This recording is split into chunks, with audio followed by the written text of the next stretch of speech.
And now it is day 2. I stopped for the night, but we are only 6 hours away now. And it looks like it rained. So the car is still musty, but it's all good.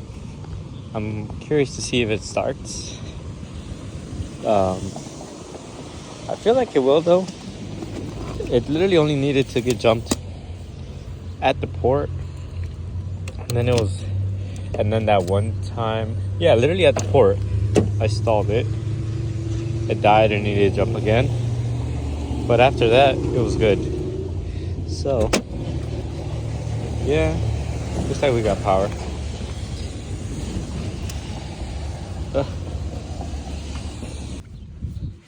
Alright, let's find out. Yep, no issues. Let's go. Sick. I'm so glad this thing works. Otherwise, I'd be cooked with battery. And I'm pretty sure the AC works. But I'm also too scared to have it on because I'm scared it might overheat or something. I don't know. Just in case. So, let's start driving back to Chicago. So, who gonna tell him? Who gonna tell him?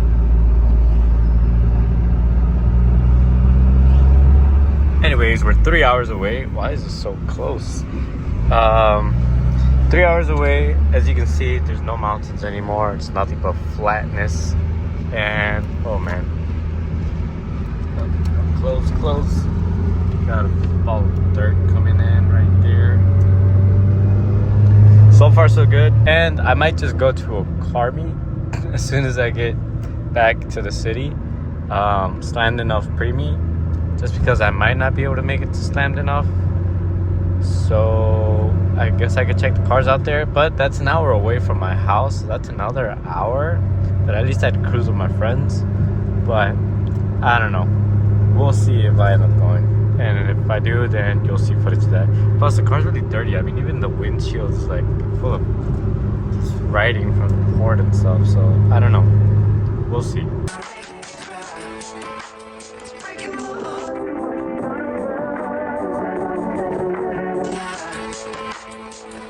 And so, what seemed to be the perfect night, driving it back to Chicago, came to Chick-fil-A, and the other car is getting towed. Basically, and I already knew this, and you guys might have seen, the pilot bearing was giving out. It finally gave out, and I'm in Naperville, which is not too far from my house. Well, it's like 30 minutes, but it could have been worse. I could have been stuck on the road way further. So luckily, insurance will cover this, and I guess I'm just gonna have to replace that pilot bearing and clutch sooner than I thought. We are replacing the clutch and flywheel on my 1999 Silvia S15 that I bought 3 weeks ago. If you guys didn't watch that last video, go watch it. I literally went to pick this up in Baltimore and drove back to Chicago, and I realized I haven't posted anything since, and that is because of this. So despite the car being perfectly capable of driving me from Baltimore to Chicago, a 12-hour ride, I haven't driven it. One, because I wasn't able to register it until today. So the car is officially registered. And you can see I literally still have not washed it once. I mean, it still has all these markings from the port. And that's because I haven't taken it out, because it hasn't been registered. And the reason I haven't rushed to get it registered is because it turns out the car doesn't need a clutch. But basically, when I got back to Chicago, I took it out that same night, and it kind of broke down. It didn't break down. It just wouldn't go into gear. And I already knew it had symptoms of a failed, I guess, throwout bearing. So while I'm in there, I might as well do all these things, which I didn't at first, but I might as well. So I stocked up on the parts. And so today I'm going to start replacing the clutch, the flywheel, the slave cylinder, master clutch cylinder, bushings in the shifter, fluids, and whatnot. So come with me on this journey, figuring out how to do that, because I've never done that on one of my own cars. So yeah, and especially on S15 because there's no videos on YouTube showing exactly on a S15. There's videos on like 240s, which should probably be the exact same. But yeah, I mean, figured I might as well. I got this car to make content, so I will make content. And this is how we're going to start out.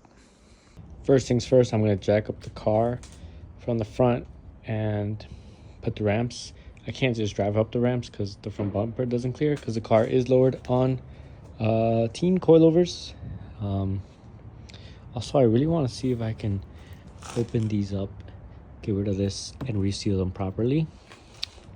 Because, I mean, I've seen them online. They're $400 new from Japan, but I mean, that's later me problem, you know? Okay. Alrighty, so right now I am draining the transmission. First I unbolted the trans fill plug, and then I unbolted the drain plug. And as you can see, I have some metal on the plug. So gears have been grinded. I really want a Nismo transmission, but I can't afford a Nismo transmission right now. So Z1 Motorsports, if you're watching, or any other company, please sponsor me. I need it. I'm about 2 hours in. Let me show you how little progress I've made. Okay, so first, the last clip you saw was me jacking it up, put it on wraps, then wood chalk so I could have more clearance. The rear is on jack stands. Holy shit, I just fell. There we go. And then basically, the transmission is still on.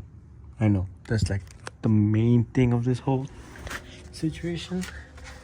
But I could just not get this drive shaft off.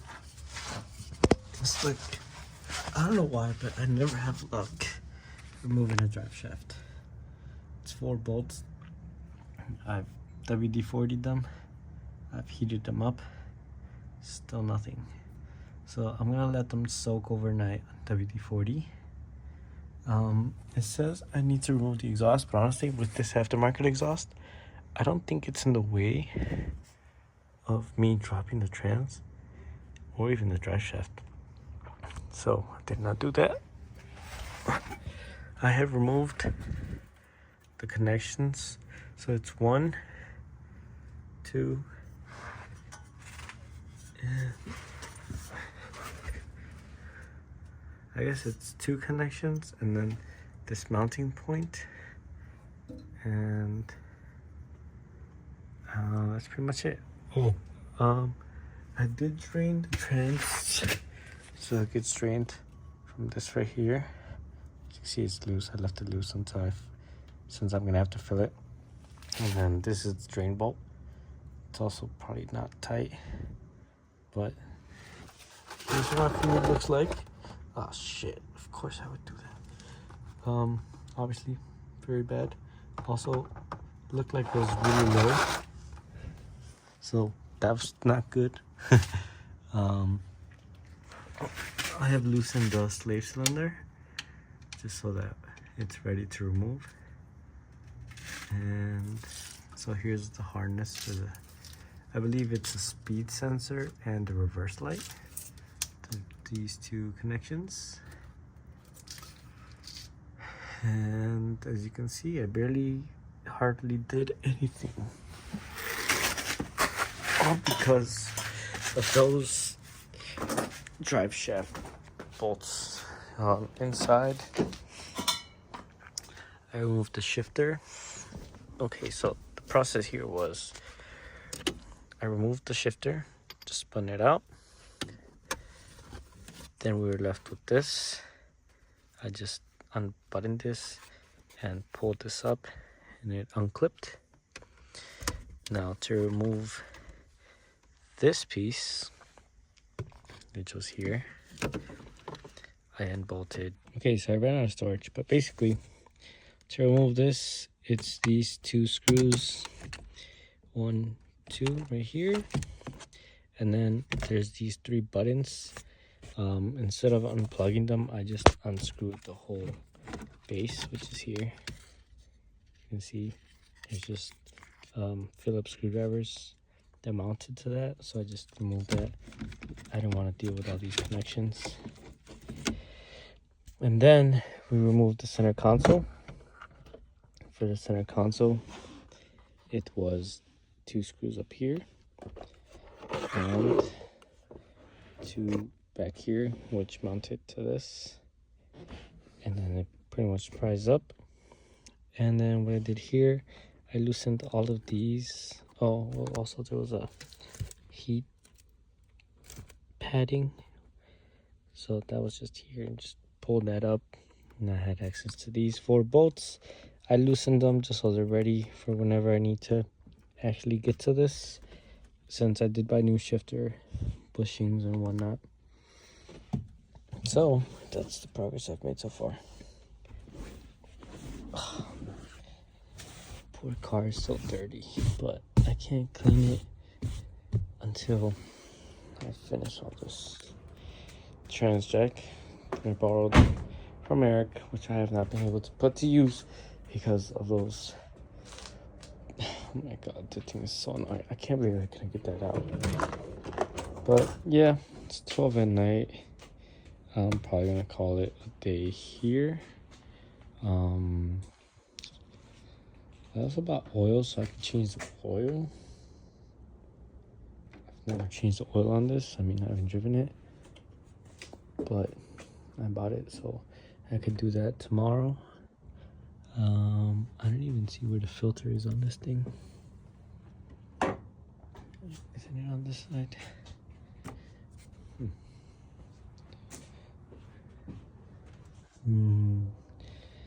Yeah, I think it's on that side.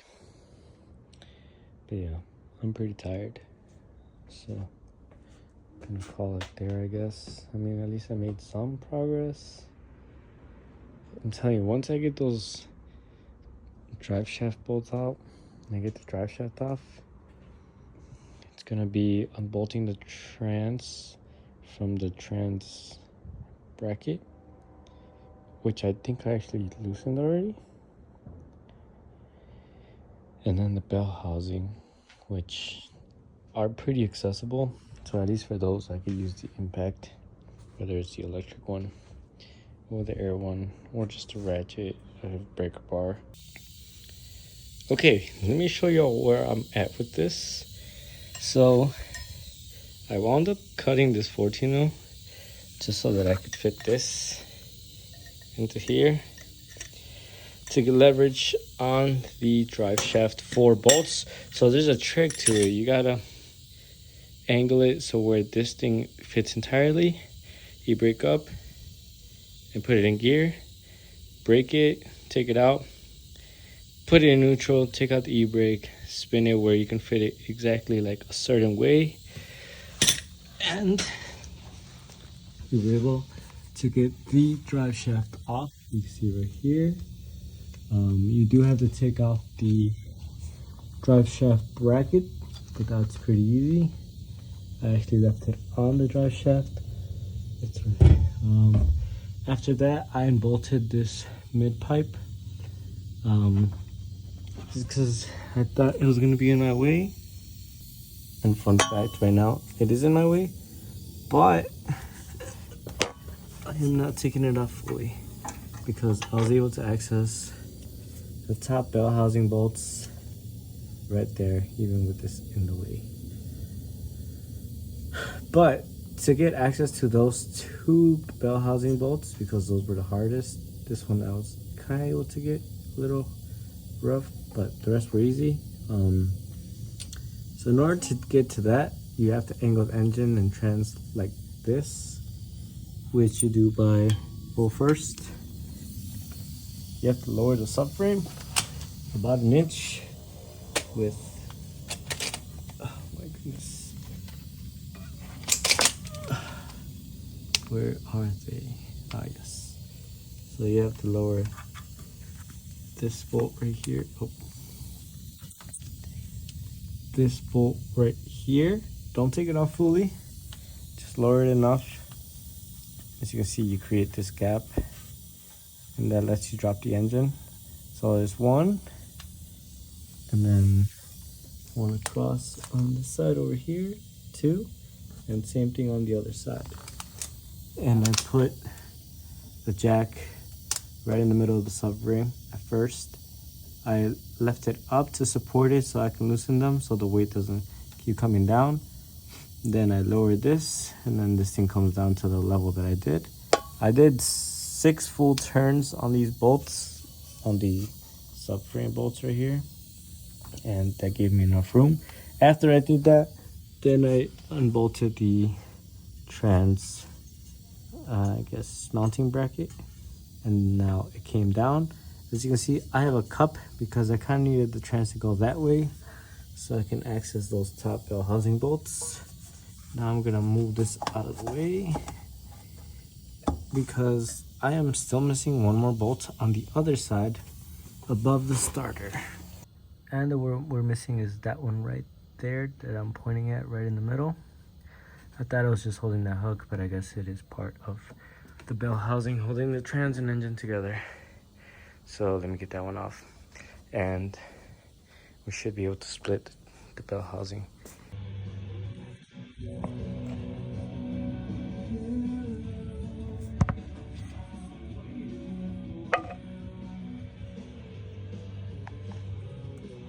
Alright, now that we have the transmission down, I unbolted the pressure plate and clutch.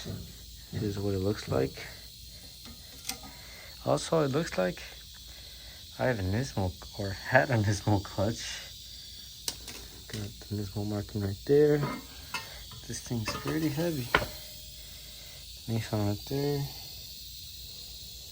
So that's cool. Kind of sucks I got the end of the life.